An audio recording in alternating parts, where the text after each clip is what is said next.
হ্যাঁ উজ্জ্বলের যে ফোন করতাছি ফোন তো ধরে না, সারাদিন ওর কোনো খোঁজ খবর নাই, কই গেল গা? তুমি ওরে খুঁজতাছ?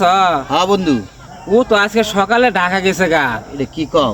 হ্যাঁ, ঢাকা যাওয়ার আগে আমারে ফোন দিছিল, পরে লারিকান্দা গেছিলাম।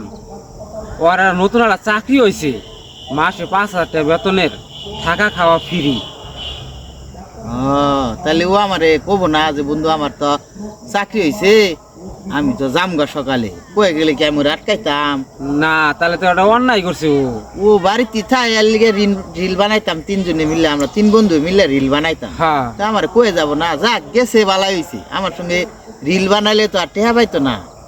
এখন চাকরি করবো, থাকা খাওয়া ফ্রি, মাস শেষে 5,000 টাকা পাবো, 4,000 টাকা তো বাইট পাড়ার হবো। পাড়ার ভাবই। তাহলে ওর সংসারটা ভালো করে চলবো। হ্যাঁ, যাক ও যাক, কইরা খাক, ভালো হয়েছে বন্ধু। সন্ধ্যা লাগে গেতেছে গা, যাও তাহলে যাই গে। যাই গে, হ্যাঁ কাম আছে আবার।